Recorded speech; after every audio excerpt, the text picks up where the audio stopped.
Do you think you'd become a douche? Well, you just never know. You never know. When you're like, I'm just going to record monologues of me rambling about ideas, that's when you start to trend towards douchiness, perhaps. Well,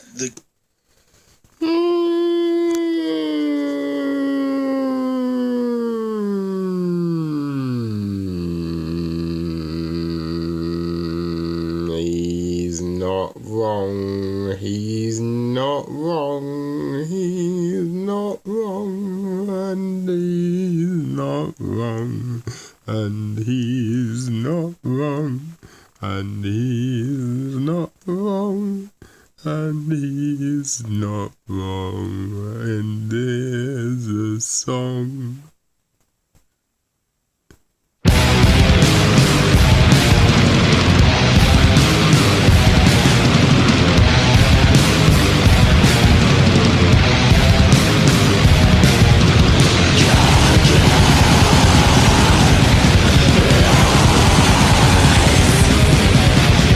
So apparently this is where we are as human beings.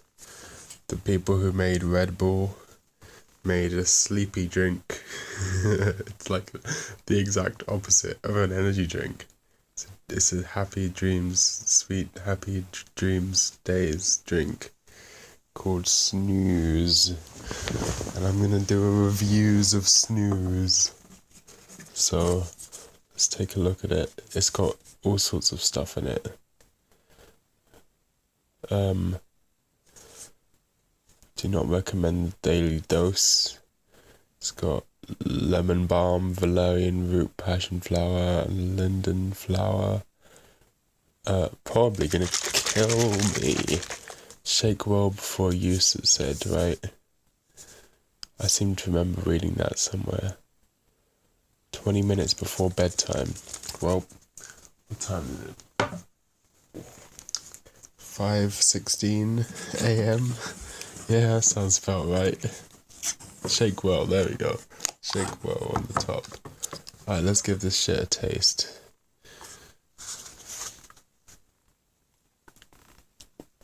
That tastes like dog shit. That's not good at all. That tastes horrible. I was expecting like a nice soothing drink, like a tea or something. It just tastes like shit. As the valerian root. Valerian tastes like shit. Actually, it's not that bad. It's not that bad. It's not nice though. It's definitely not nice. Valerian root. If you've ever had valerian tea, as I have, you will recognize that smell of valerian and the taste. And it's not particularly great. It's kind of like imagine what's that stuff called? Arizona iced tea. Imagine licking Arizona iced tea off of someone's dirty feet. That's kind of what this tastes like.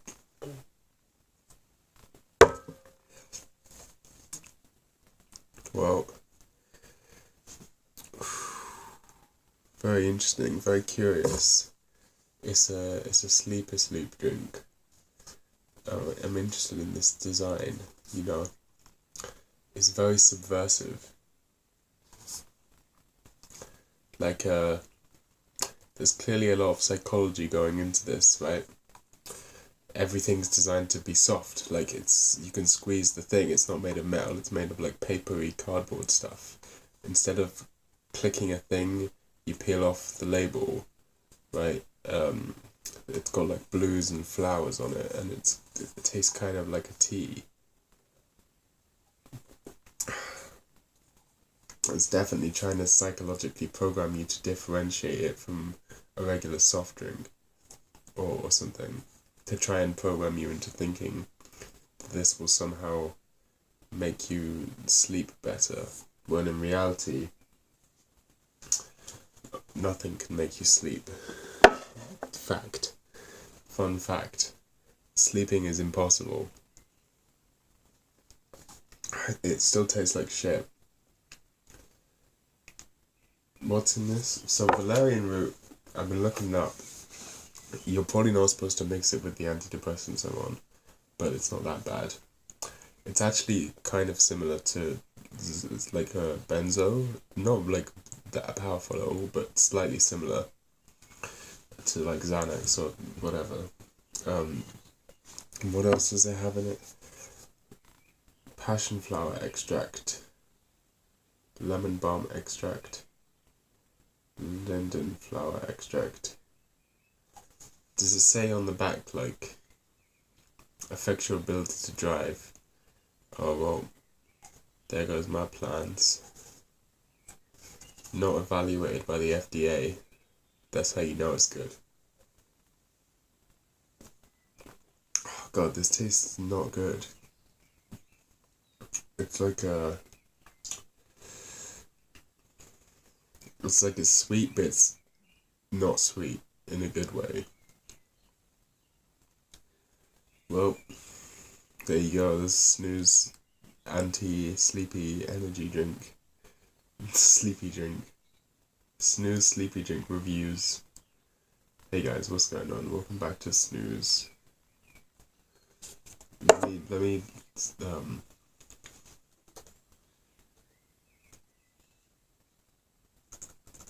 do some research. Drunk, not drunk. Drink. All natural sleep drink.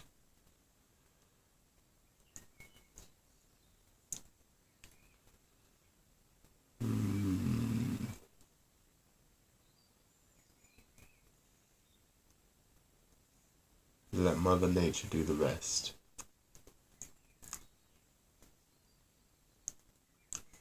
Yeah, this seems like bullshit to me. It's just a little drinky thing. I mean, valerian root is a proven thing.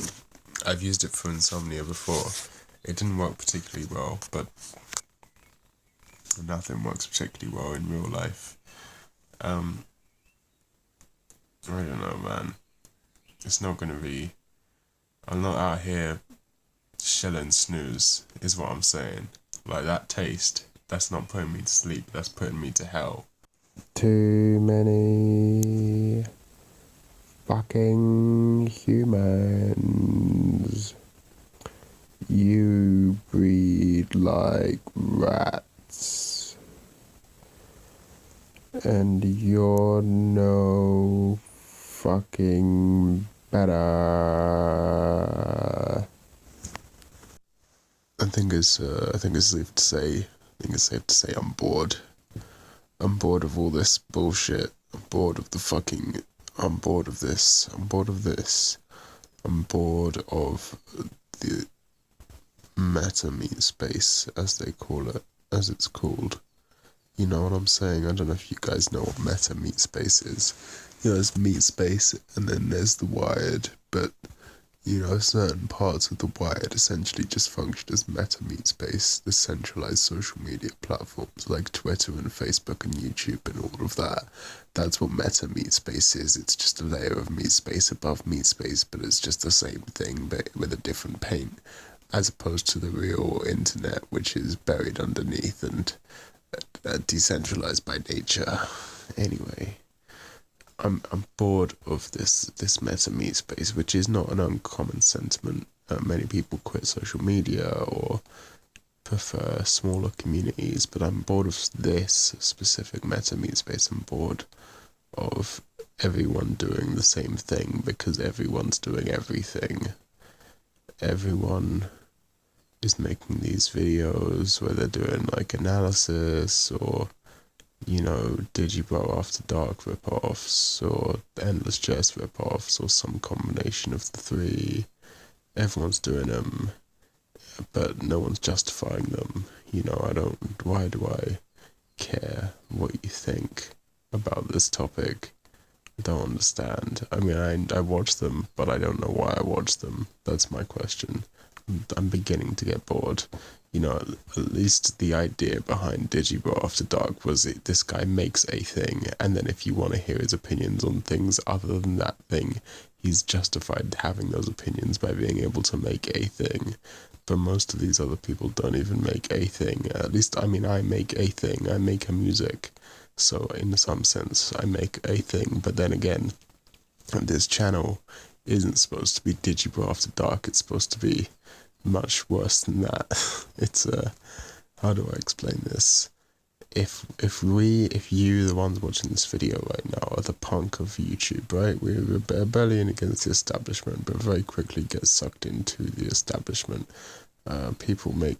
Even people in our small circles, they often make videos with clickbaity titles and end up gaining subscribers rapidly, and in fact are happy about this, and you know, they make video. Even I fell into it, which is why I had to reboot into chapter 2.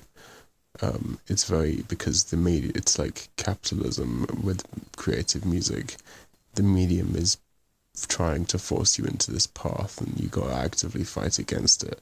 And it's the same thing that happened with punk music. Within minutes it was colonialized by capital and territorialized by piggies, you know. You can't, it's almost inescapable unless you create something that is by its very existence presenting its audience with the choice of participation or non-participation.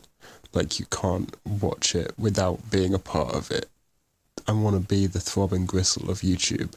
When you go to a throbbing gristle show in the 70s, it's so dissimilar to anything else. Even the most extremes of the punk music scene, it's so dissimilar to this, that by choosing to stay at the show, you're making a choice to participate in this activity of rebellion and subversion. That's what I want to be. I don't think it's worth it to do anything else, because otherwise I'm just playing into their hands. But then again, is it even worth it to do that? If I was going to do that, why do it on YouTube? You know, there's probably plenty of places I could go and get. I mean, the idea behind YouTube is that you can upload unlimited amounts of stuff and anyone can see it, get loads of views. I don't want to do either of those things, so who cares? But I don't fucking know, man. I'm just disenfranchised with the whole notion of it, man. I'm just disenfranchised with the whole notion of it. Here I am, talking into a camera, but, like, do I even have anything to say is the question. Do any of us even have anything to say? We've been talking for years, but have any of us ever actually said anything? Have any of us ever actually said anything? That's my question to you. I want you to go back and look at your comments and all the things you've written online and talk to people and videos you might have made on your YouTube channels, and I want you to ask yourself if you've ever actually said anything, because for me, it's hard to find. I could probably point to some of my albums, maybe a couple videos, 1 or 2, that, like, said anything. It's a rare exception, you know. Speaking is very difficult when all you do is speak. I don't know if that makes sense. It makes sense to me. I don't give a fuck if it makes sense to you. Get the fuck out of here. I don't really have anything to say. I just look really fucking good today. I just want to show it off. My hair is doing things. Ugh. Typical, just my luck that I was cursed with male baldness. I'm gonna lose this soon. That's why I grow it out. What a damn shame. But for now, here I am. Sexiest motherfucker on the planet. Bitches, little bitches can't even fuck with me. Too bad I'm cursed with insanity, so oh well, whatever. It is what it is. Today's agenda. So I left all my uni work for the last week because I'm a fucking idiot. And by uni work I don't mean like homework, I mean like the assignments, the assessments, right? The formative assessments, end of year assessments. It's coursework that you do at home and throughout the year, in a lot of it in uni.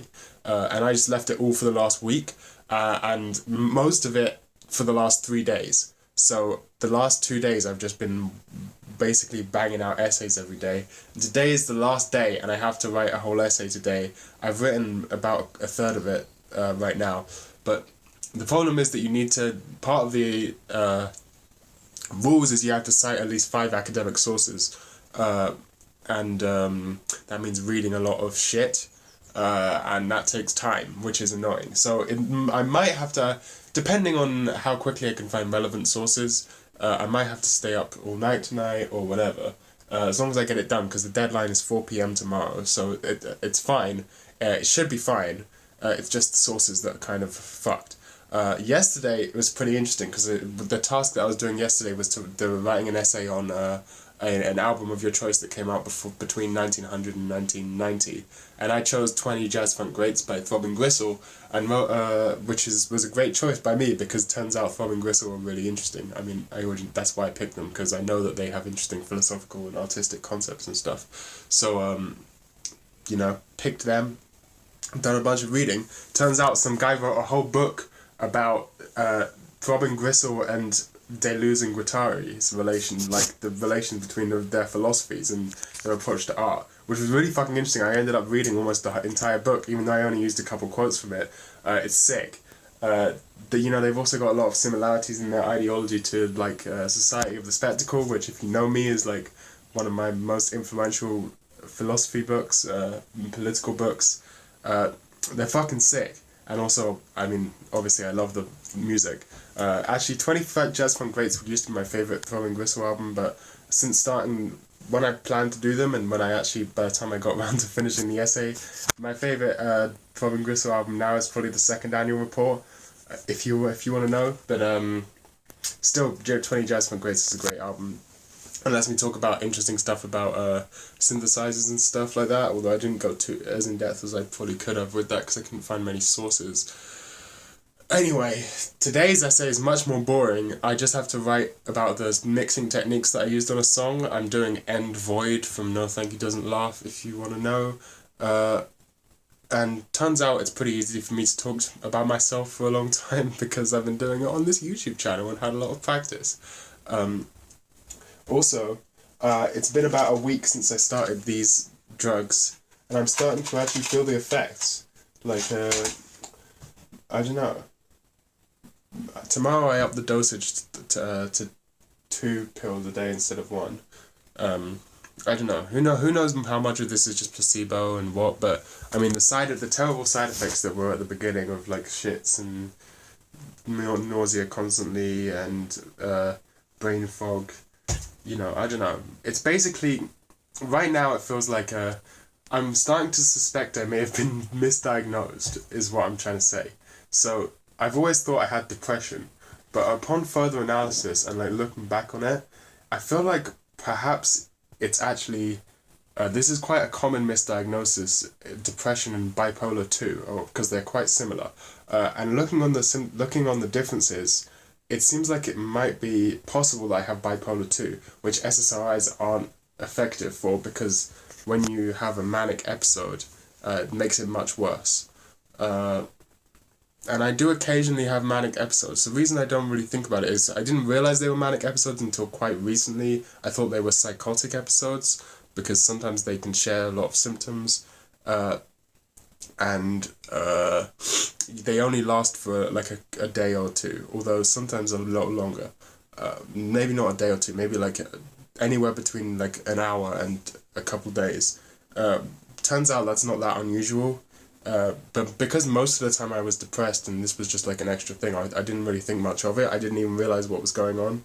But now I'm starting to think maybe that's a thing. So when I go back to meet with my doctor, I'll talk to them about it.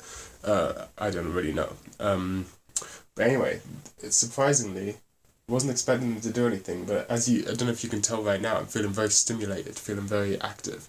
Maybe that's just a side effect. Maybe it's just placebo. Maybe I'm just going nuts. Maybe I'm just having a manic one. Maybe I'm just doing a little bit of manic one. Maybe it's just the coffee I drank this morning. Who fucking knows? Either way, I'm gonna be logging my journey today with my work. See, like taking you along with the essay and stuff. I'm not gonna be talking that much about the contents, but like just logging how I'm working. So stick with it. Stick with me through this video. Alright. Oh fuck, is this upside down? I can't tell. Anyway, motherfuckers know this quote. Motherfuckers all know this quote. The only way to deal with an unfree world is to become so absolutely free that your very existence is an act of rebellion. This is my shit. I don't know why I've never mentioned this quote on this channel, because this is one of the most potent things to my ideology, and the way I live my life, and my attitude towards everything, my personal philosophy. The only way to deal with an unfree world is to become so absolutely free that your very existence is an act of rebellion. In other words, I am the nuclear war now. See, if I had to change one thing to fit me about this quote, now, this works, but I would change one thing. If I was to modify it, to paraphrase it, to maybe infer something that wasn't necessarily intended but is still interesting. If I was to change this, let me go into the...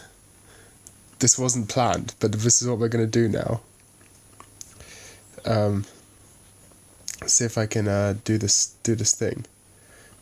Okay. The only way to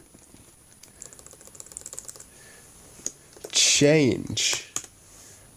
maybe affect change in an unfree world is to become so absolutely free that your very existence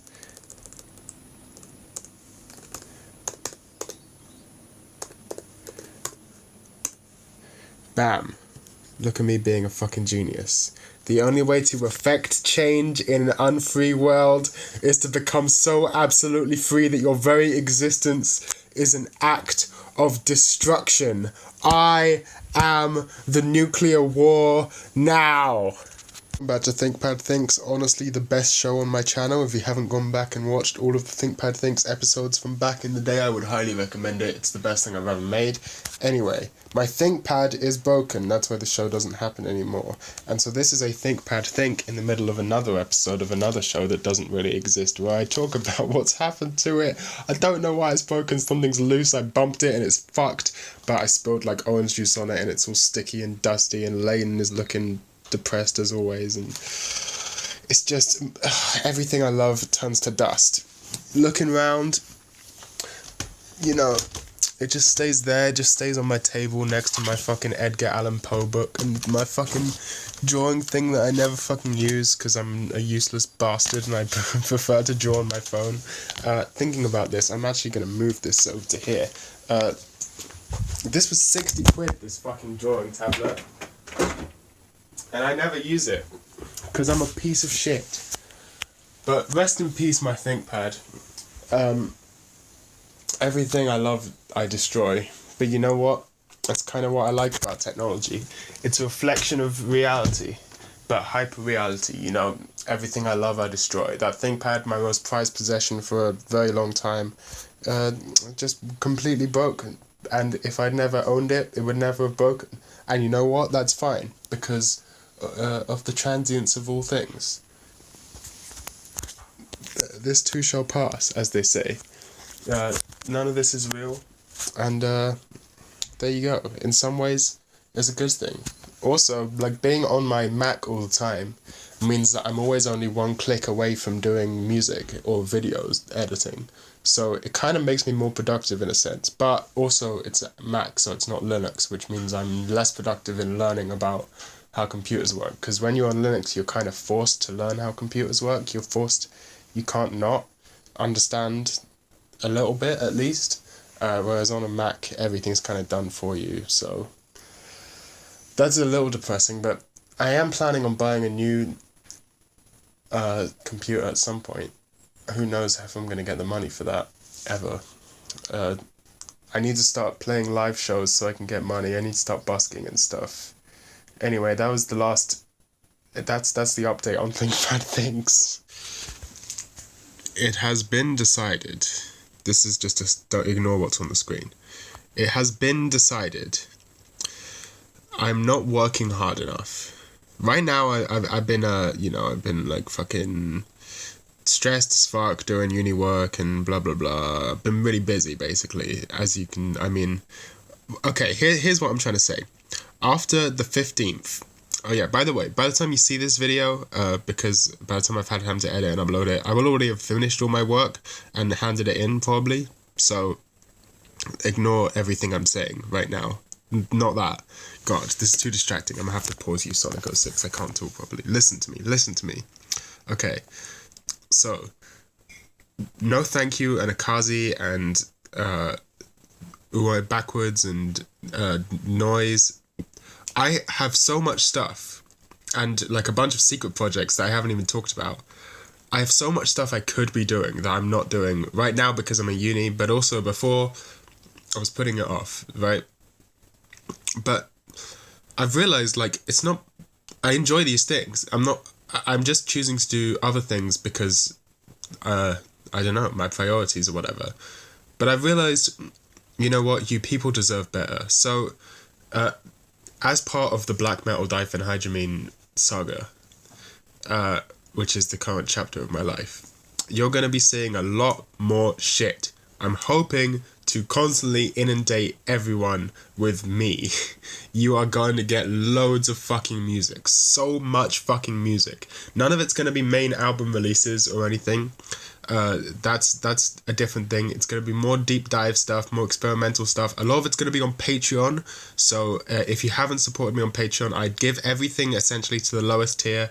I'm going to be redoing my Patreon as well. So make sure to, again, it's just $1 a month. I don't know how many times I have to stress this, just because a lot of people miss out on all the stuff that I post there. Like, so many songs that I post on Patreon are like, people message me saying, wow, this song was so good, or this melody was so fucking catchy, I can't stop listening to it. And it's just a Patreon song, and only like a few people ever hear it. But they, I'm not saying this because I want your money. I'm saying this because I want people to hear the stuff that I put on there, because I know that if you like my stuff, you're going to like it. And that's why I make it so cheap, because I want everyone to have access to it. But I don't want to inundate people who aren't interested in my music with random stuff that might not be as highly polished as the main releases. But I know a lot of people like the kind of less, including myself, like things that are slightly less polished and slightly less refined and more in the moment, more, what's the word? Like instant, fucking spontaneous. Spontaneous is the word I'm looking for. But I mean, not everything's spontaneous. I put a lot of experimental stuff on there. Just stuff, you know what I'm saying? A lot of people would be interested in that, but are missing out. Despite the fact that it's literally $1 a month. It's so cheap. I'm definitely underselling myself here. It's so cheap that I'm thinking of raising it, because I feel like the fact that it's so cheap cheapens it. It makes it feel like it's not worth much because it's only worth $1. In reality, it's an EP every month. No one else is giving you that much music for so cheap in the world. I'm not trying to. I know this sounds like I'm shelling myself, and obviously to an extent I am. But mostly I just want people to hear the stuff I make. Like, there's so much stuff that no one's heard that I'm super proud of. Like, so many songs that are just on Patreon that I'm like, man, I wish that I kind of regret just putting this on Patreon. I wish it had gotten a wider release. But at the same time, like, I don't want to just release everything super wide, because then, people who... It's distracting from the stuff that I put loads of effort into. Like, for example, the school shooter Negative XP cover I did. It has more plays on SoundCloud than any of my other songs. But that's just a cover that I just put out for fun. It's not like it's definitely not polished. The drums are super out of time, and everything's bad. Like, it's part of the aesthetic, but I would never consider putting that on an album because it's just a cover. But it's still good. I think I improved the song. I mean, Shooter it messaged me saying that he really liked it and stuff. That's why I got popular, because he reposted it. Like, a lot of stuff like that, if you're not following me literally everywhere, you just miss out. Like, everyone who isn't following me on SoundCloud probably hasn't even heard that cover, because it was just a SoundCloud exclusive. And I'm going to be doing more exclusives to the different places. Like, for the new, those 2 tracks I posted on the main channel, I feel like, that they'd got barely any views because it's just a main channel exclusive. Like, it's just a a couple tracks that they used to be on Patreon and people liked them, so I made some visuals to it. But if you'd been on Patreon, you would have heard that months ago, like months and months and months ago, when I actually made it, and it would have been relevant. That's what that. I know this is just a rant about me advertising right now, but I feel like, am I doing something wrong? Because I feel like the stuff I put on Patreon, I should put more work. It should be stuff I put more work into because people are paying for it. So obviously I put a lot of work into it because I'm like, okay, this has to actually be worth the money that people are spending on me, right? You know, you can spend just $1, but a lot of people don't. A lot of people spend more. So I'm like, well, I need to justify this to them. I need to work really hard on this, which I think is fair. So I work hard on all the stuff I put on Patreon, but then only like a couple people ever see it. And I'm like, man, it feels like a waste to like, it's not a waste. It feels like a shame that a lot of people who I know enjoy my stuff don't get to listen to it. So I implore you, if you can afford $1, to go visit even if you just do it once and just download all the songs on there and never donate again, which is completely fair, and I allow that in the system that I use. Even if you just do that, I implore you to like at least give it a shot, because I know that if you like my music, you will like all the stuff I posted there. Anyway, why I mention this is because I want to be way more productive. I already mentioned this a little, but I want it to be so you can't possibly avoid me. I want you to be completely covered in me. I want to work as hard as I possibly can. I want to really push myself to do as much stuff as much as possible. Because normally the way I do this sort of thing is like an album where I work for months and months on a single thing. But I can just as easily, I mean, it's actually maybe even more fun for me to work like on loads and loads of things constantly, on smaller things constantly. And I don't know, in the internet, I feel like that might be a better decision. It might even be what people want to see. I quite enjoy when people do that sort of thing. Doesn't mean I'm going to slow down on no thank you releases, but since I'm trying to take a break from main album stuff. Like I don't want to release any more albums this year after Doesn't Laugh, because I want to let that kind of simmer. Who knows if I'll stick with that, but I don't really want to release any major massive albums this year. So I can just work on, instead of just sitting back and fucking jacking off all day, I want to inundate everyone with constant stuff. Like, you know, if I can work this hard on essays that are super boring, and it's not even hard work, it's like I could be pushing myself so much more than I am, but I don't know if people are ready to have that sort of stuff. So then the only way I can justify this is to be like, well, I have to just give it to people who have demonstrated that they are willing to support me, that they are like very invested in my work, and then I put it on Patreon. So then I'm going to end up putting loads of stuff on Patreon in that case, but then it means a lot of people are going to be missing out on it. A lot of people who might really enjoy that sort of thing, but they just can't afford it. So I'm kind of stuck between these two. Like I really want to start making more stuff, like a lot more stuff, but I just don't know where to put it. Like I have so many projects I'm spread between. Like, I have a fucking X49 album, that's right, that project that none of you have ever listened to. I have an X49 album that's, like, done, and I've just not released it because no one cares about X49 anymore. I mean, X49, the label, I want to really start. If you know, I want to make X49 into a net label where all the profits go to the artist. I don't even take a cut, right? But I don't even know how to start with that. I don't even know how to convince people to do that, because they just have to trust me to treat them right, which, to be honest, if I was in their situation, I wouldn't trust some random guy on the internet to know how to run a net label for their first time. You know, it would just seem like a scam for me to get their money, whereas I wanted to release it and give all the money to them, but I can't possibly prove that to them, right? So there's so much fucking stuff I want to work on, not even to mention live shows, which I don't even know where to start with that, not even to mention other projects that I have in the works that I can't talk about, not even to mention videos, so many video ideas that I haven't made because it's like I've been busy with uni and haven't had time because of too much work, or I haven't wanted to do it because I've been you know, I just, maybe the idea isn't fully fleshed out, or I haven't, you know, or maybe I just thought it wasn't good enough. There's so much stuff that I could be putting out that I haven't. if I just worked harder on it. And I can definitely do that. I can be working all the time, but right now I'm not getting them. I don't have any sort of way to justify it to myself. Like, it would be basically working for free, which is fine. I'm fine with that, but like, I want people to enjoy it. And if you know, I don't want to just spam people with shit and then piss them off when they leave because it's too much stuff. But at the same time, I want the people who actually do want endless stuff to have endless stuff, because that's the sort of stuff I enjoy doing and consuming. I enjoy when you can really deep dive a fucking thing. Like, you can consume.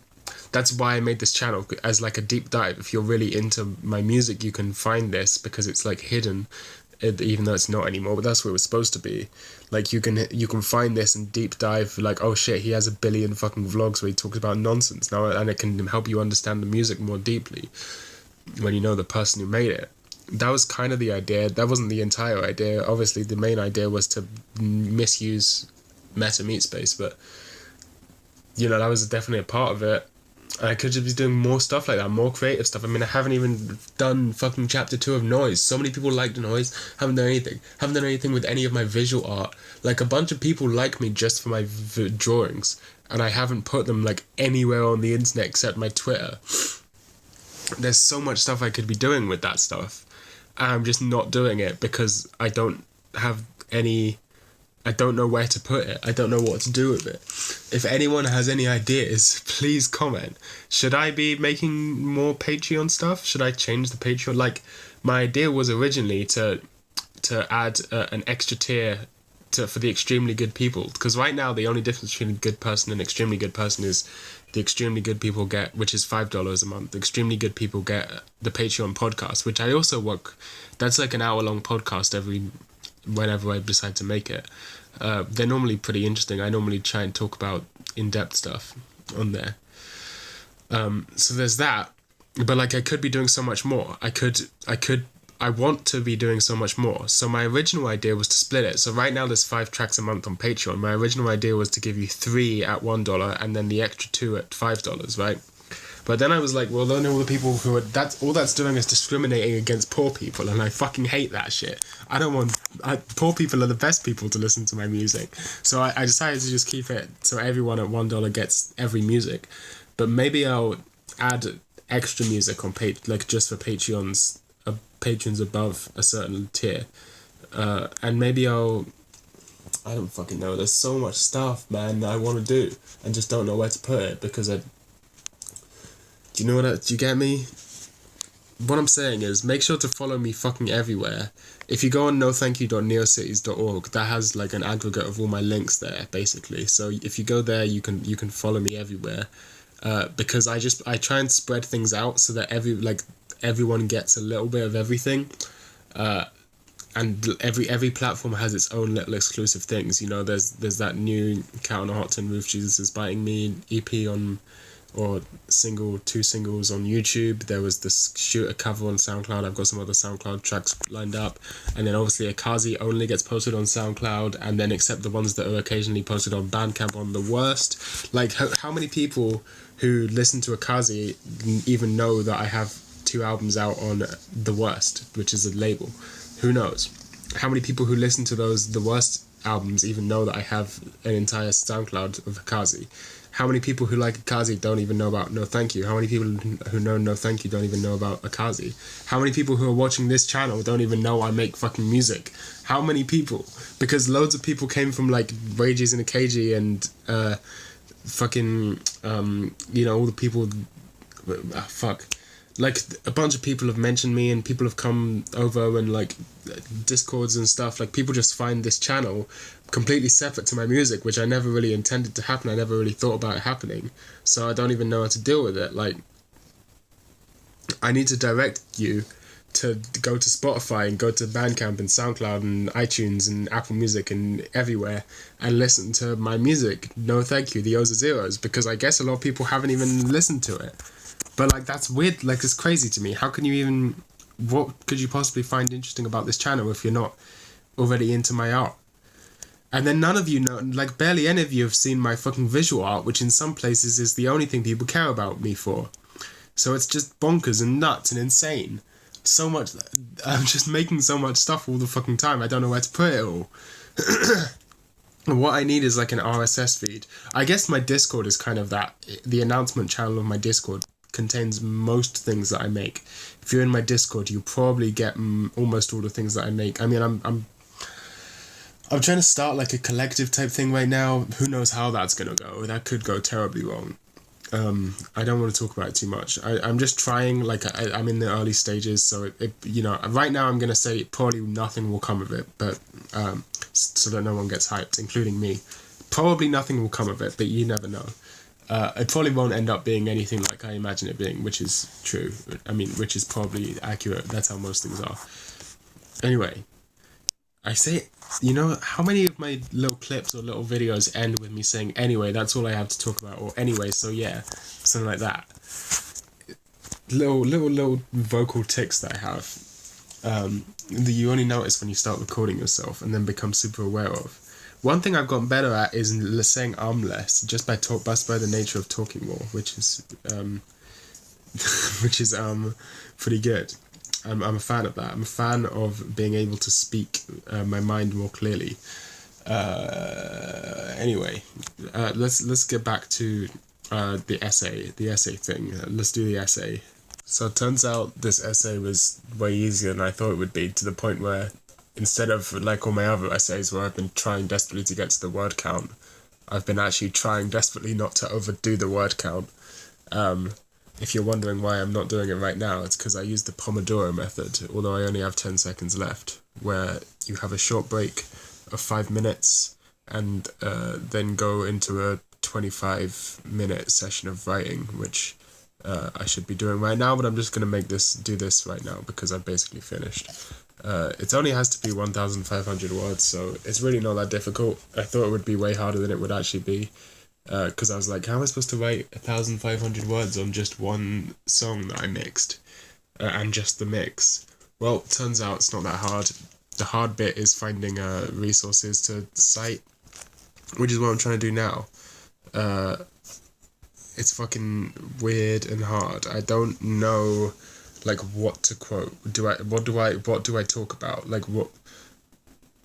Like, I'm just looking up spectral mixing and, like, mixing space and stuff in this resource for finding sources, academic sources. Like, mixing in the sound field, whatever it's called. Soundstage. It's hard. I'm trying to just pick as many random things as I can. But yeah, it turns out this epic quest to complete this essay is probably not as epic as I thought it would be. It's actually much easier than I thought it would turn out to be. And then once I've done this, I just have to format my sources properly and do the same in another essay, because I wasn't bothered to format it properly. I just found the sources. There's some bass soloing for you. And yeah, then I'm fucking done, and I can go back to being a real boy. Oh, it's all done. It's all submitted.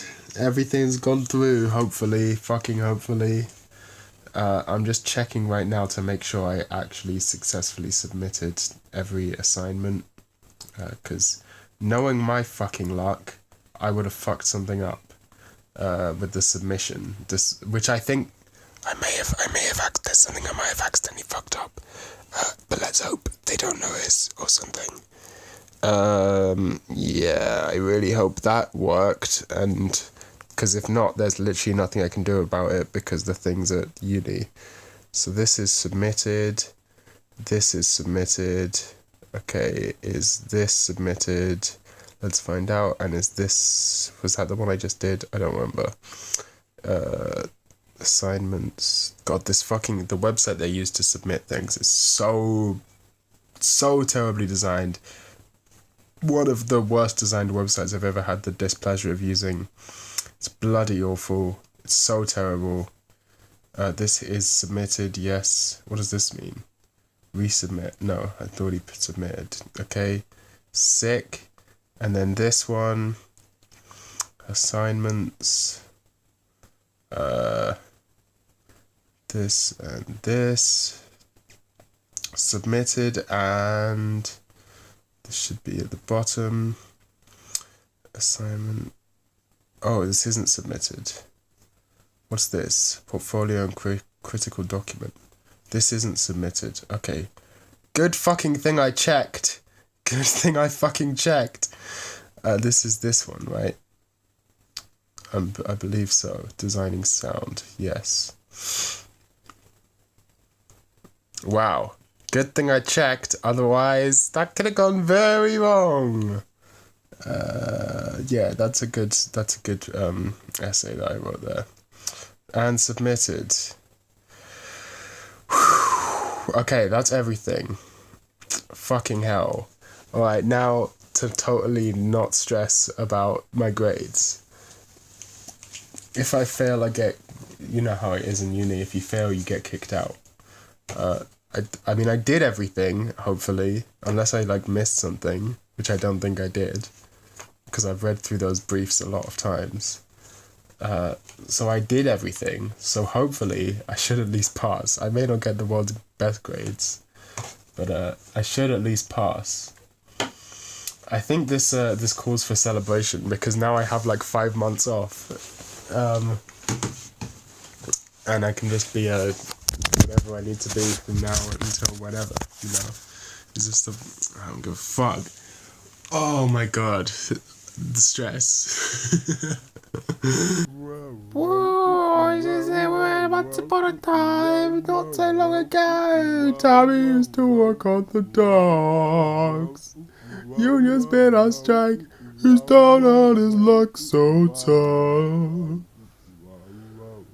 So tough.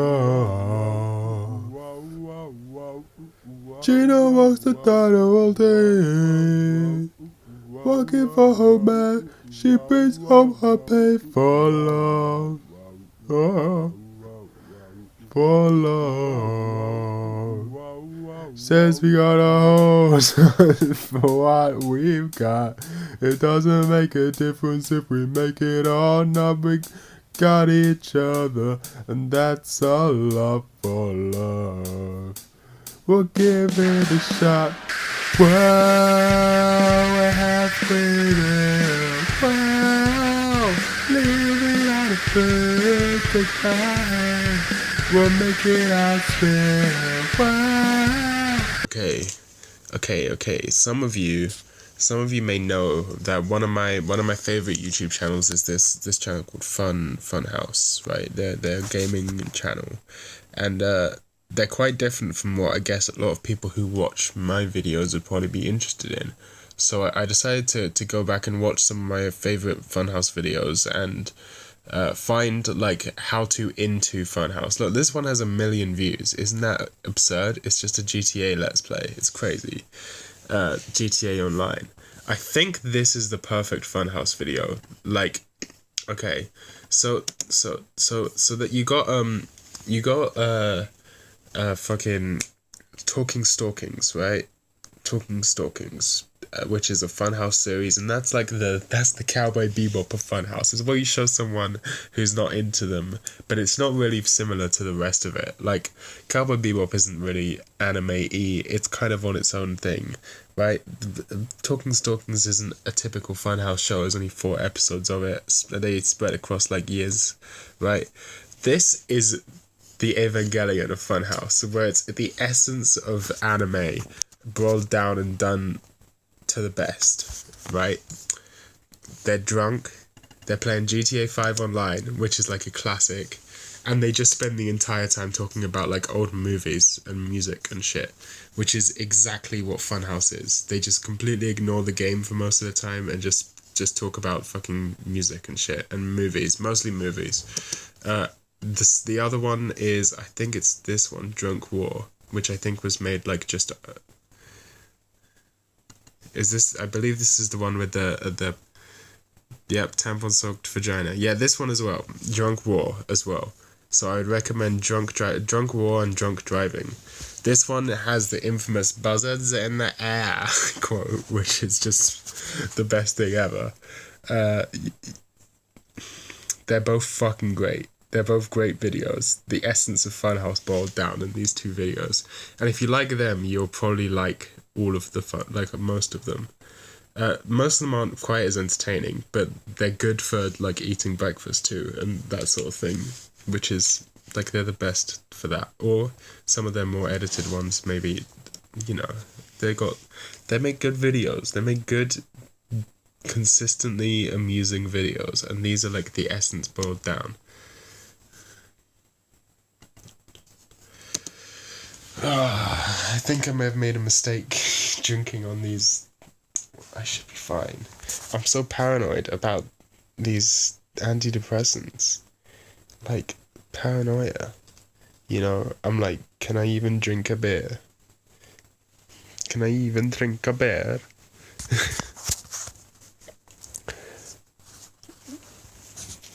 You know what I'm saying? Ah, fuck, my jaw. How did that happen?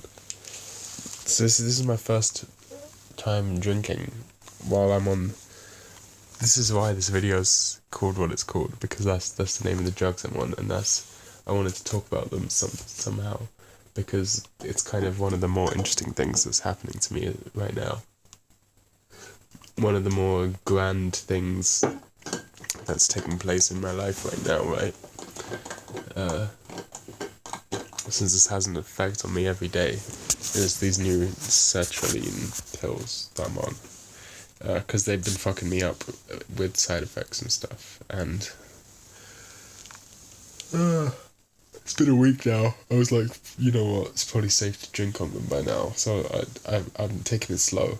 I just had a little beer and a little glass of wine. I'm going to have another beer and a little beer, because it makes you, from what I read online, obviously I did research, because I'm paranoid as fuck.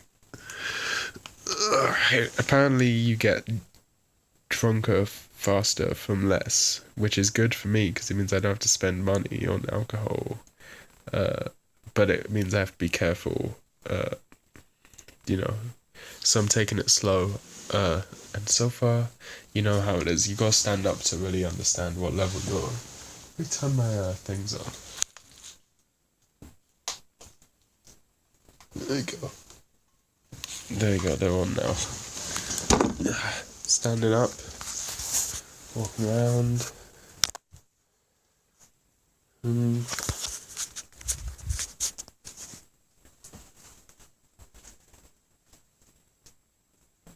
Yeah, definitely more than I would normally be feeling from the amount that I've had, but not like a crazy drunk or anything. Slightly more buzzed than normal, I guess. Need to fill myself up with the water. Follow me.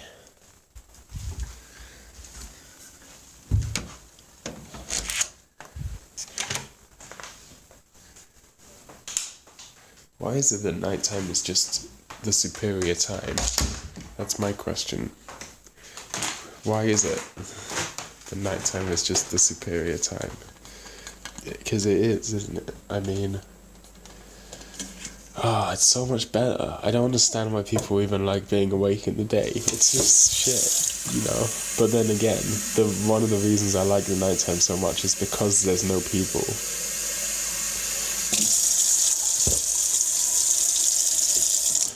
For a while I decided that 3 a.m. was the best time of day. I think 3 a.m. is a pretty good time, but I'm starting to debate like sunrise being some of the best times, or maybe not necessarily sunrise, but when it first starts getting bright, that's a pretty nice vibe. I'm pretty into that time as well.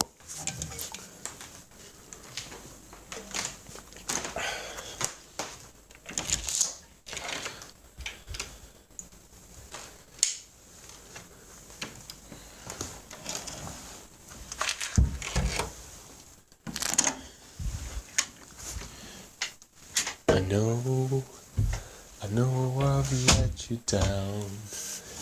I've been a fool to myself. I thought that I could live for no one else. But now, through all the hurt and pain, It's time for me to, is it explain? I don't even fucking know. The ones you love mean more than anything. This is bullshit. The ones you love don't mean shit. You ever loved anyone? Nah, you ain't. If you had, you wouldn't be here. It's meaningless. I know, I'm a fucking edgelord. I know, you don't have to tell me, I know how edgy I am, I know. I'm well aware of such things. But I'm not being disingenuous. I may be being edgy, but I'm not being disingenuous. This is what I truly believe. I am being disingenuous when I assume that everyone else should also believe the same things. In reality, I know that this is specific to my experience. But it's more funny to say it like that. So that's what I do. You ever listen to this album? It's really good. Scar-Sighted by Leviathan. Really good album. Would recommend.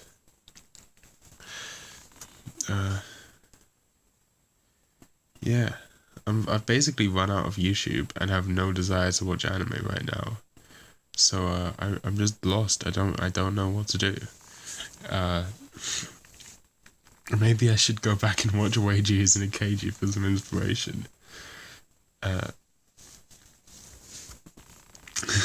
What to do when you're in need. I just oh yeah, Netflix. There's probably something good on Netflix for me to watch.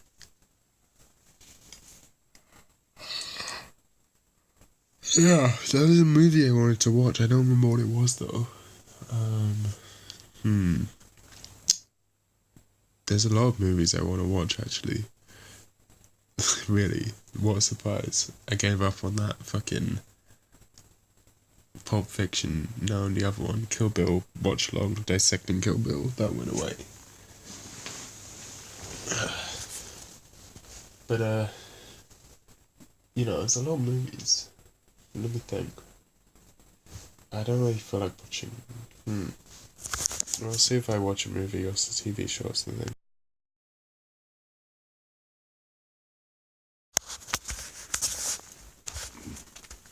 It's finally sinking in that I'm done with university for 5 months. I don't have to worry about anything. I can just neat. I mean, I shouldn't. And I've got plans. I won't discuss them here, but I've got plans. It's not gonna be just neating, but I don't have to worry about fucking uni for 5 months. What weight off my shoulders that is. What weight off my shoulders that is. Because it's not the uni part of uni that's the worst. Because the uni part of uni is bad, but it's what it is, right? We're all used to sitting in classrooms for hours, right? And I mean, the stuff isn't particularly interesting, but it's not like I'm doing maths or something. It could be worse. The worst part is just having to be around normies. Can't stand them. They just piss me off constantly. No, it's kind of pretentious thing to say, douchey thing to say. But I just don't like being around people. They just anger me. It's just frustrating. Having to fulfill at least some minor social obligations frustrates me. I don't have to do that anymore for months. Half a year basically. It's finally starting to sink in that this is a fact, that I'm done, that I fucking did it. I was like, am I going to even be able to finish this year of uni? Well, yes, turns out I am. And it has been completed. There you go. There's nothing really else to say about it. It was tough, but I'll accept my congratulations for doing something that probably millions of people do every year. Thank you very much. Thank you for your support, continued support. So another thing is I was planning to move out over the summer, but it's looking like that might not be happening. What was that? Oh. Looks like that probably won't be happening. Probably. You never know. But it's looking unlikely at this point. Which is, on the one hand kind of a shame, but on the other hand, it's kind of good, because it means I don't have to worry about money as much as I would have otherwise. I can wait until I got a little more income before I start moving out, and hopefully that'll mean I'm a little more secure. Yeah. All in all, for the first time ever, perhaps. No, then you know what, I'm not going to go that far, because then I have 2 more years of uni. And then whatever the fuck comes after that, God knows. God knows what comes after that. It's going to be horrible. And I mean 2 years of uni, which is going to be much, much more work than this year, especially because I actually can't just pass. I have to focus on getting good grades. So, yeah. Let's not get too excited here. It's definitely not over. But, at least I've done something, right? Or at least I've taken a first step forwards. I mean, it's useless because, it's a music degree. It's not like it's going to get me a job. It's pointless and stupid, and I'm wasting my time and money. But at least I did something and followed through on something, which is rare. Doesn't happen very often. Everything I do quickly. I do it well, but I do it quickly. Even this, to be honest, I did well and quickly. I didn't even... I realised, actually, that I sent off one of my essays without ever actually reading the whole essay through. I just typed it up and never, read it. So there could have been loads of mistakes in there for all I fucking know. Let's just hope that I did that right, I guess. Yeah. It's a celebration. I've been thinking, I've been getting back into cardistry now a little. Not like that much, but just a little, since I have these decks now. You might actually start seeing the occasional cardistry video pop up. That should be interesting, right? That should be interesting, right? Yeah. The reason this segment seems kind of awkward is because there's a rant that I kind of want to go on, but I'm not sure if I should go on the rant. You know what? I'm gonna do a compromise here. I'm not gonna fully go on a rant about what I wanted to, but I am gonna summarize, briefly mention what I'm thinking about, which is the idea of I don't know if you've ever had to be around these sorts of people, or that's a bad phrasing. I don't know if you've ever been in these communities, but or are involved in this sort of stuff, but they're quite common in especially LGBT centric communities, or anywhere there's a lot of essentially what I'm trying to say is the word valid, right? There's a lot of people who run around being like, if you're X, don't worry, you're still valid, or if you're this, you're valid, don't worry, your kink is valid, your sexuality, your gender is valid, just because you're disabled or whatever, it doesn't mean you're not valid. I hate that shit so much, because it comes from a place of feeling like you have the right to tell someone if they're valid or not. Whether or not you're doing it in a positive or negative way, you're still exerting your authority that you have no right to over another person, right? For no reason. And the people that accept that sort of shit, they're like, oh, thanks, man, I really needed to hear this today. No, you didn't need to hear that today. You should be validating yourself. I guess I'm going on this rant now.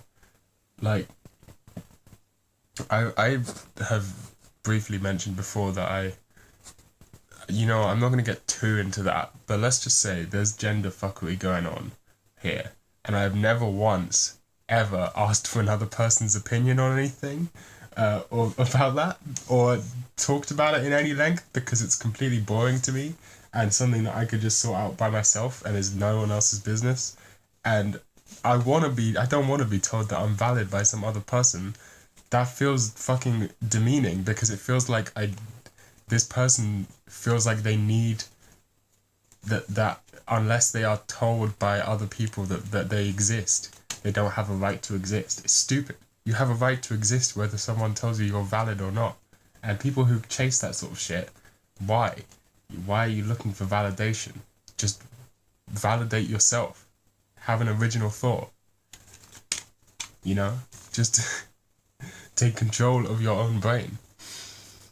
Don't worry about what other people think. I know it's cliched, and it's more nuanced than this, but it doesn't matter if someone thinks you're valid or not. And the very act of assuming that someone needs to tell you, or you need to tell someone else that they're valid or you're valid or whatever, is stupid, because validity is stupid. You just are what you are. Doesn't matter if you're valid or not. Say you're a trans person, right?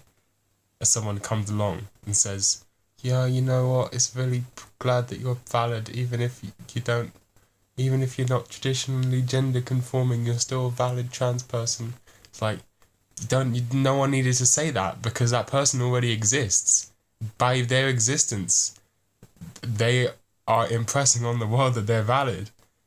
By feeling the need to tell them that, you're saying that you are the one that gives them the power, where the power comes from them existing. It doesn't matter if someone validates them or not. That person exists, like, either way. It's like, you know, even if you say, like, oh, gay people aren't real, it doesn't stop them from being real.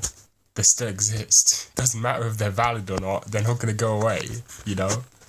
It's that. It's stupid. I fucking hate that phrase. You're valid. Fuck off. No one's valid. You're not valid. No one is valid. No one deserves happiness. Great album, by the way. Listen to it.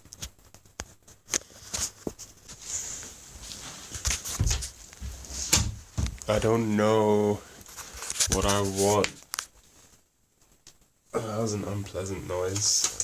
Okay, I'll tell you one thing I want. I want a fucking tripod that I can put my camera on.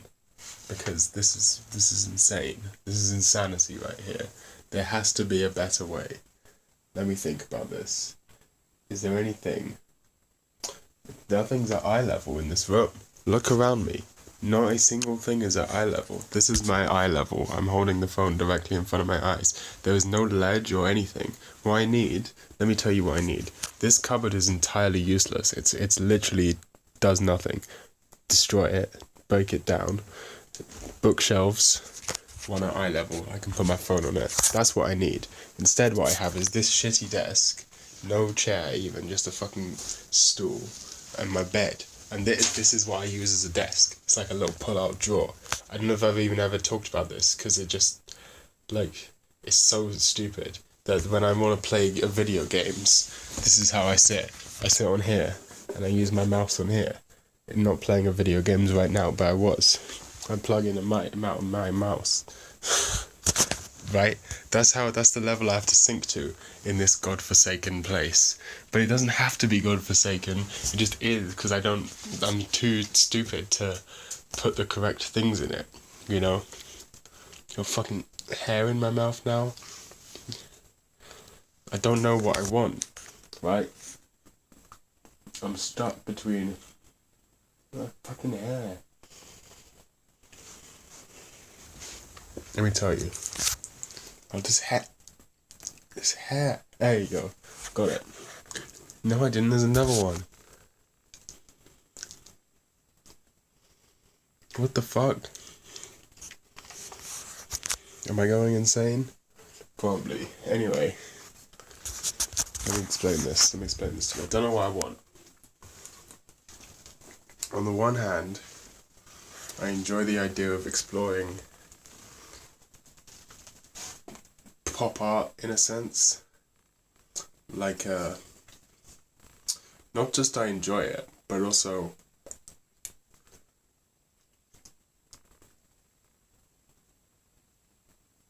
got it. Haha. Take that, hair.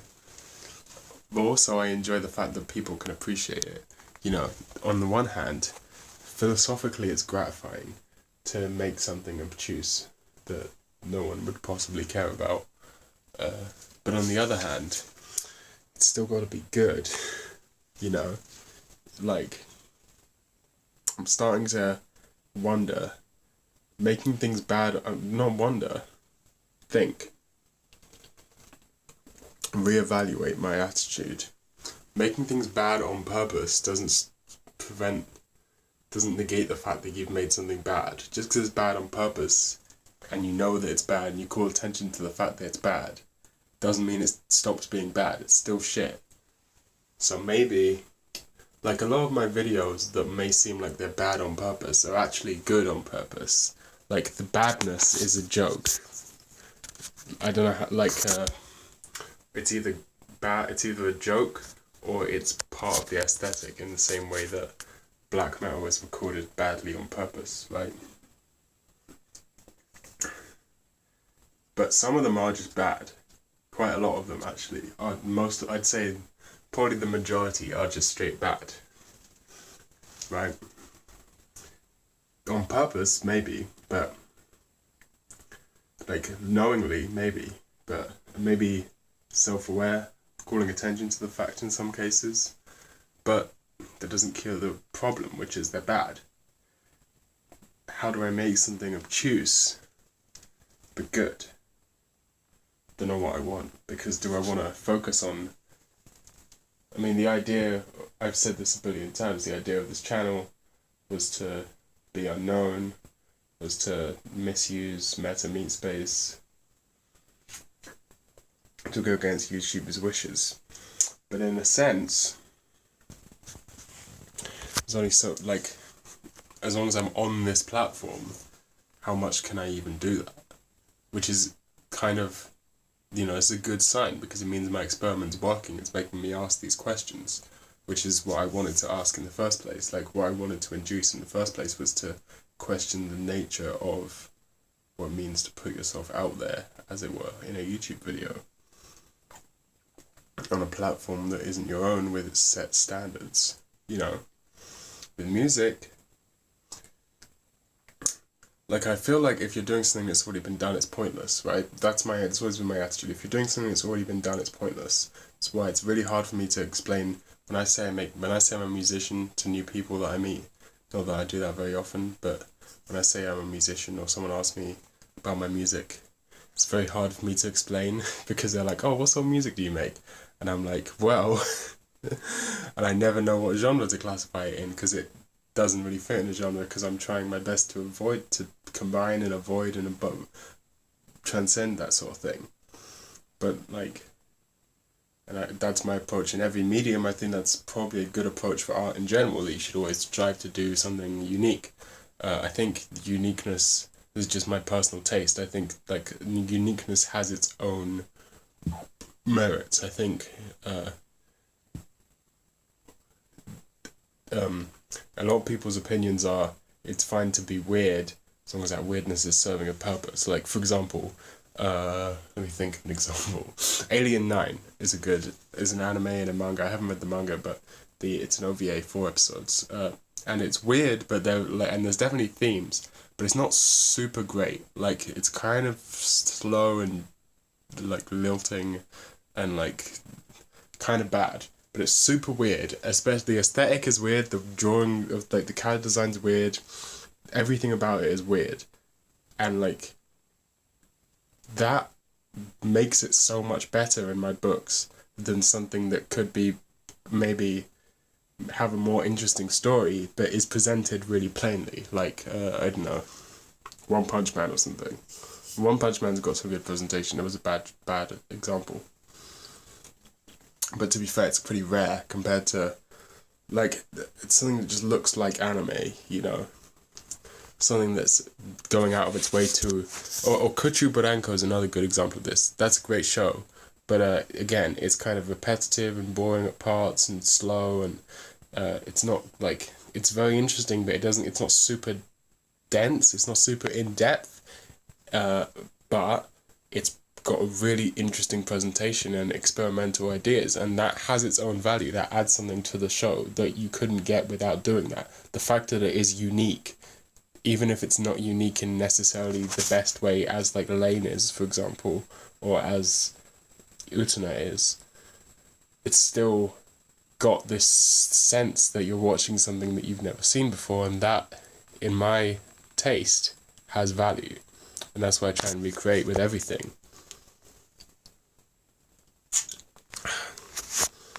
It's really fucking hard to hold a camera out. It's really difficult. My arm is painful right now. Maybe I should just settle for the old classic one of these like I did back in the accelerationism video.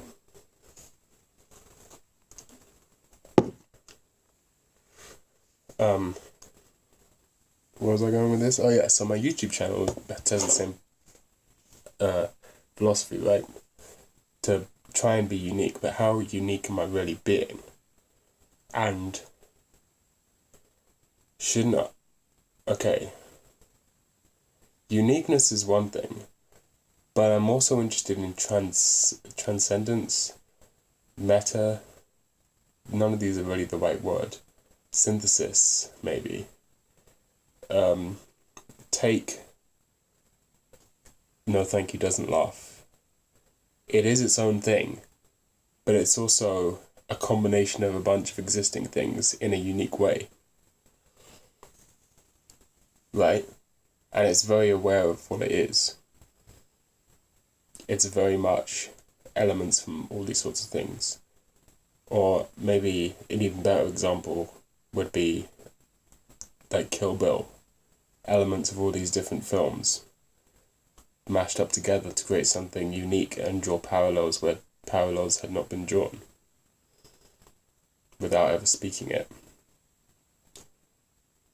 Now, subconsciously, I think everyone does that with all art, but often they take inspiration from one person more than another, or one artist more than another, and it ends up being quite similar to how everything previously was, which I think is what I was talking about in that rant where I had early on in the video with the darkness, where I was talking about how I'm getting bored of things, right?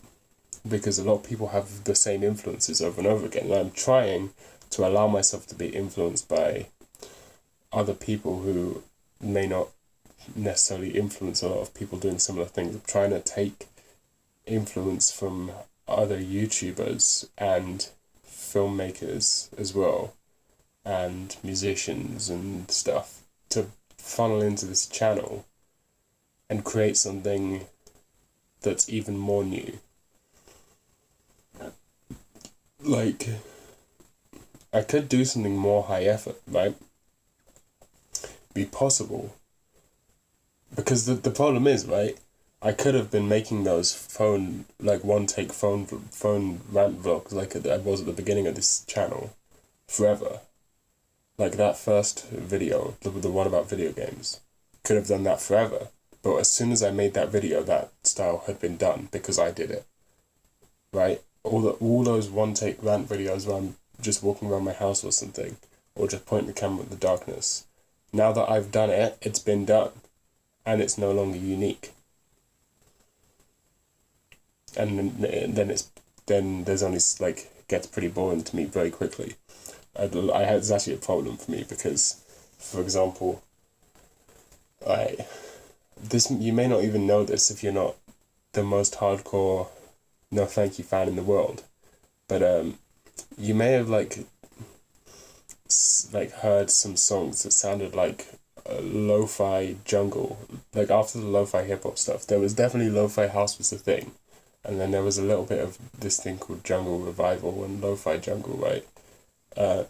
Unbeknownst to anyone, including me for a long time, I actually basically invented that entire musical movement without even realizing it. I'm not saying that I was the inspiration for the entire genre, because none of those tracks are very popular, but I did do it before anyone else, as far as I can tell.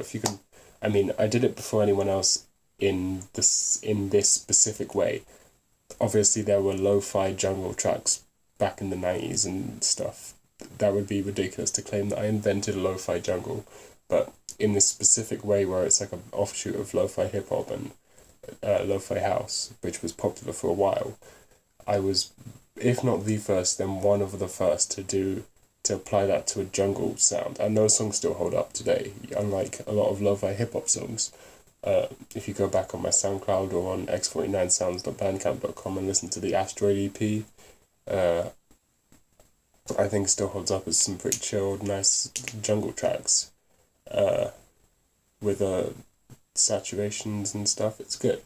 Either way, if I'd stuck with that and just kept making a lo-fi jungle for like a few more months, I probably would have blew the fuck up, because once I started doing that, people were flocking to my SoundCloud, telling me that, like, I used to get messages and comments and stuff telling me that they really liked it, and it was like unique if I'd stuck with it. But as once I made like 5 lo-fi jungle tracks, it was like, well, that's done now, time to move on. And then I moved on. That's why I don't see the point. I'm trying to struggle because I don't know what I want, right? I don't know what I want. I don't know where to, like, what can you even do? I want to really explore. What can you even do with a YouTube video? Like, what is possible to be done? And that may not always mean sticking to the, I think that's actually the problem of why I had to end chapter 1. It wasn't necessarily because I was falling into, well, it was actually. It was because I was falling into a pattern, right? Or slowly getting dragged into making slightly more mainstream videos. But the reason wasn't because they were mainstream. The reason was because they had been done. They weren't unique anymore. A lot of people have made rant videos about people. A lot of people have made videos explaining subjects, stuff like that. Not because of any sort of unique selling point thing that I want to do this, just because I think the uniqueness has its own value, and I try and chase it in all my art. I think it's something cool, and it means you can say things that couldn't be said in any other way. This video isn't super unique. It's not that unique. This channel, it could be better. It could be much better. So I've done the lo-fi vlogging thing now. I've done that. What comes next? I've done a couple meme videos. Done. I've done videos like this where it's long and rambly and a lot of talking about monologuing about myself, right? Done. And I did that, Endless Jess and Diddy Bro and Infinite Outlaw and everyone has already done this. Magos. Already done this.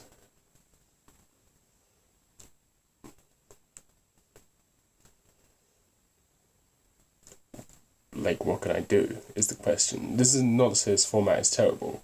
Obviously, I enjoy making these videos and I quite enjoy watching these videos. And I know, well, not these videos, but like videos in this style. I know a lot of other people do, and they're fun. I'm not saying I'm going to stop it completely, but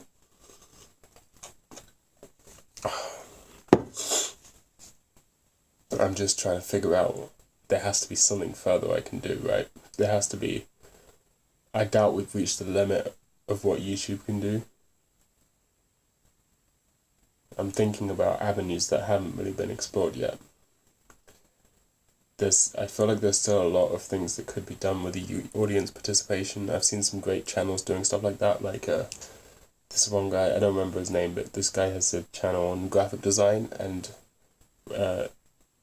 he adds like a lot of polls into his videos, audience polls. Actually, I think some of these features are only unlocked once you surpass a certain amount of people, so I'll have to look into that, but that would be cool if I could implement that somehow, or something like that, because it is kind of an interactive medium.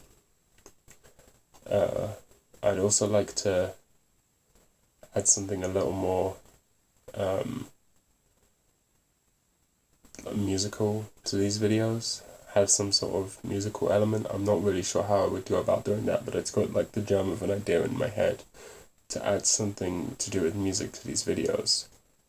I don't know how. I have no idea how to actually act on this though. There's got to be some other stuff I can do with this channel. There's got to be something out there that's left to be done with YouTube, you know.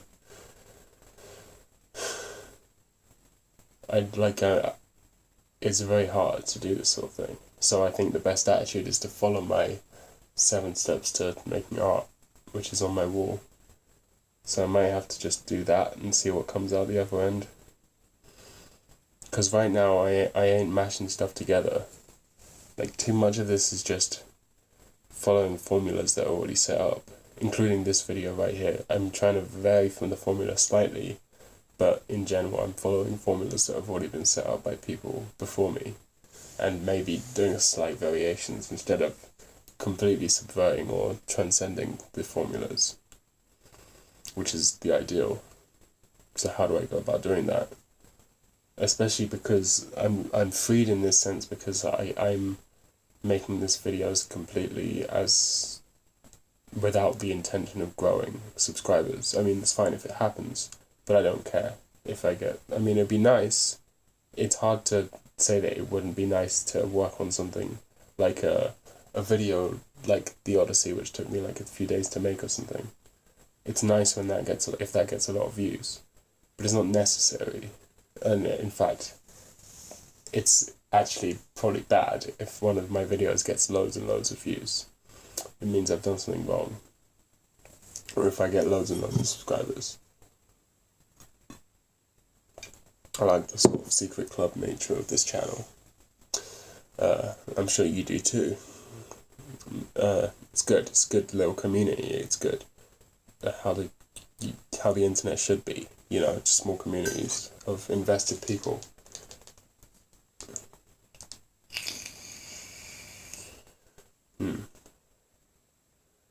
So I'm going to put more thought into this. I'm not saying I'm going to implement it right away. It might even have to come in the next chapter or something. But maybe not that much. Maybe I won't go that far, but I want to experiment a lot more. I want to try and do something that hasn't been done. And if I can't come up with something, then I may end up like just merging genres, you know? Like, that's another tactic. If one genre has been completely depleted, then there's always something you can do by synthesizing that with another genre. Like, I don't know, I can't think of a good example right now, but there's always ways. Like, there has to be a way to progress the art of it. I want to try and maybe collaborative is the best option here. Like, for example, the medium of podcasts, right? Every podcast is very similar. There's got to be like more you can do with that medium. I know there's more. There has to be. Because right now you've got two types. You've got like the really plain, unedited, just talking podcasts like Joe Rogan or HFAP or something. HFAP is the High Functioning Absurdism podcast, which is a podcast I'm on, by the way. And then you've got the highly edited NPR style, radio style podcast that are almost like a TV show for your ears. Like I've mentioned before, I'm a big fan of NPR's Radio Lab podcast. But there is a little, but I feel like there's some space in between those two things that is worth exploring. But I'm not really the one to explore that, because I'm not super into podcasts, but it's got to be something there, right? It's got to be something more you can do with that medium. And if not, you could always synthesize it with another medium.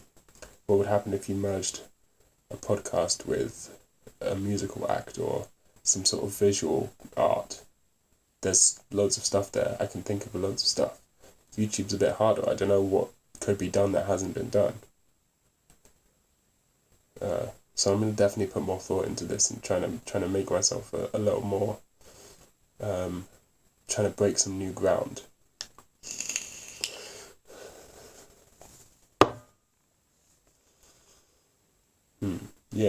yeah. I think there's definitely something interesting that could happen there, and I'm excited. I'm kind of excited to see where I can take this. What sort of things can be done? It's hard. It's gonna be hard. I'm not like I have very few ideas right now, but I know I'm a genius, so I'll figure something out. It probably won't happen instantly. That's the other thing. It'll probably be a gradual transformation. Yeah. All in all, I don't think there's any hope for YouTube as a platform, but I think there's hope for this channel. That's the positive note I'm going to end on.